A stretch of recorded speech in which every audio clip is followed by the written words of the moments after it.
السلام علیکم ناظرین، معروف روحانی شخصیت پیر پنجر سرکار نے تہلکہ خیز پیشن گوئی کی ہے کہ کارگل کی لڑائی کے بعد غزوہ ہند شروع ہو چکا ہے، اور یہ شروع ہونا نہیں ہے بلکہ یہ پہلے ہی شروع ہو چکا ہے۔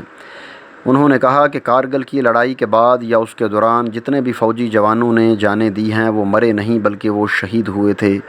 کارگل کی جنگ میں جیت پاکستان کا مقدر بن چکی ہے۔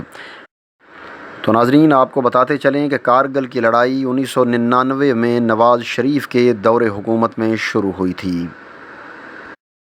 انہوں نے یہ کہا کہ میں دیکھ رہا ہوں کہ اصل بھارت کے ٹکڑے ٹکڑے اور بھارت کو ختم کرنے کے لیے پاکستان اور خالصتان دونوں اہم کردار ادا کریں گے۔ ایک بات میں آپ کو اور بتاتا جاؤں کہ 26 فروری 2020 کو میں نے کہا تھا کہ لداخ مکمل صوبے پر جھول یعنی ڈاج کروا کر چائنا قبضہ کر لے گا، اور بھارتی ایسے ڈریں گے جیسے کوا غلیل سے ڈرتا ہے۔ اب جو چیز مجھے نظر آ رہی ہے وہ یہ ہے کہ دہلی پر بھی قبضہ ہونے والا ہے، اور یہ قبضہ کون کرے گا میں یہ ابھی آپ کو نہیں بتاؤں گا، بلکہ یہ 11ویں شریف والے دن بتاؤں گا کہ دہلی پر کون قبضہ کرے گا۔ ناظرین، اس حوالے سے پیر صاحب نے اور کیا کہا آپ کو مزید تفصیلات سے آگاہ کریں گے، لیکن آگے بڑھنے سے پہلے ہمارے چینل کو سبسکرائب کریں اور بیل یعنی گھنٹی کے بٹن کو ضرور دبائیں تاکہ ہماری آنے والی تمام ویڈیوز کے نوٹیفیکیشنز آپ کو سب سے پہلے ملیں، اور اس ویڈیو کو لائک، شیئر اور اس پہ کمنٹس ضرور کریں۔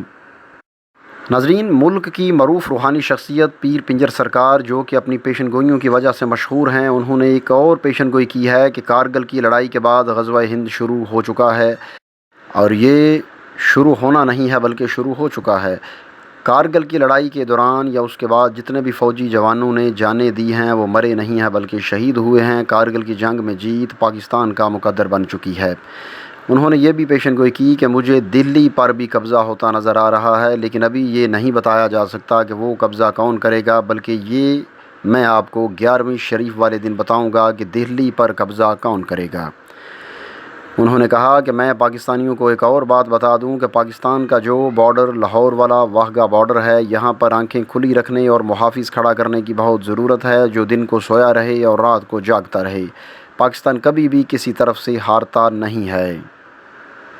انہوں نے یہ بھی دعویٰ کیا کہ پاکستان میں امریکہ، اسرائیل، برطانیہ اور فرانس وغیرہ کے ایجنٹس، امپائرز بیٹھے ہوئے ہیں جو عمران خان کو کام نہیں کرنے دے رہے۔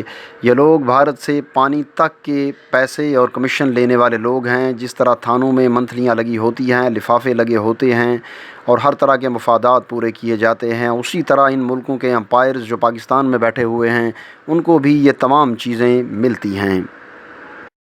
انہوں نے کہا کہ ایوب خان کے بعد ایک بھی ڈیم نہیں بنایا گیا، اور اس کی وجہ کیا ہے؟ اس کی وجہ یہ ہے کہ جن ذمہ داران نے ڈیم بنانے تھے ان کی منتھلیاں لگی ہوئی ہیں اور ان کو ہر مہینے پیسے ملتے ہیں۔ نواز شریف کی منتھلی آتی ہے، شہباز شریف کی منتھلی آتی ہے، زرداری کی منتھلی آتی ہے، اور اسی طرح اور بھی کافی لوگ ہیں جن کی منتھلیاں آتی ہیں۔ یہ جتنے بھی بڑے بڑے لوگ ہیں ان کی منتھلیاں لگی ہوئی ہیں۔ انہوں نے دعویٰ کیا کہ 1999 سے 2008 تک مشرف کا دور تھا، اور 2008 میں چلا کاٹ کر میں نے مشرف کو اتارا تھا۔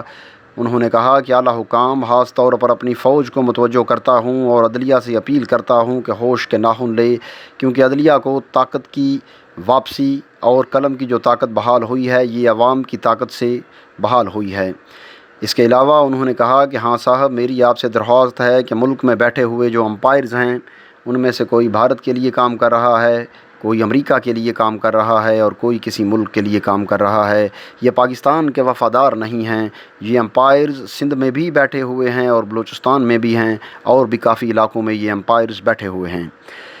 ناظرین، پیر صاحب نے کہا کہ نواز شریف، شہباز شریف سے اتنا کچھ پکڑا گیا اور پھر سے کہہ رہے ہیں کہ ہمیں موقع دیا جائے، کچھ خدا کا خوف کھاؤ، اس پاکستان کو توڑنے پر تلے ہوئے ہو۔ یہ نہیں ٹوٹے گا کیونکہ یہ ہمارے پیارے نبی صلی اللہ علیہ وآلہ وسلم کی دعا اور نگاہ سے بنا ہے۔ یہ نبی کا پسندیدہ ملک ہے، یہ ثانی مدینہ ہے۔ اس کے علاوہ انہوں نے اپنی ذاتی زندگی کے حوالے سے بات کرتے ہوئے کہا کہ فیصل آباد والے صوفی برکت علی لدھیانوی سے میری 1983 میں ملاقات ہوئی۔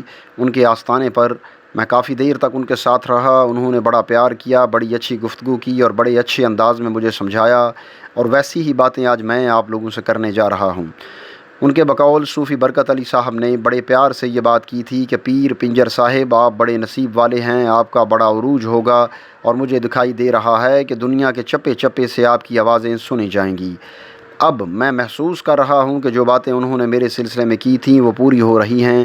انہوں نے یہ بھی کہا تھا کہ پنجر صاحب ایک بات کا خیال رکھنا کہ دولت کے پیچھے نہ بھاگنا، یہ دولت گندگی ہے، اور رب کے قرب میں رہنا، رب کا قرب حاصل کرنا، جتنا اس کے قریب رہو گے اتنا قرب حاصل ہوگا۔ دولت کچھ بھی نہیں ہے، اس کے پیچھے بھاگو گے تو گندے ہو جاؤ گے۔ رب کے قرب میں رہنا اور نبی صلی اللہ علیہ وآلہ وسلم پر درود بھیجتے رہنا، آپ کو انشاءاللہ کسی چیز کی کمی نہیں ہوگی۔ ناظرین، یہ تھی ہماری آج کی ویڈیو، امید کریں گے آپ کو ضرور پسند آئے گی۔ آخر میں میری آپ سے دوبارہ درخواست ہے کہ چینل کو سبسکرائب کریں، بیل آئیکن کو پریس کریں، اور اس ویڈیو کو لائک، شیئر اور اس پہ کمنٹس ضرور کریں۔ اگلی ویڈیو آنے تک کے لیے اجازت دیجیے۔ اللہ حافظ۔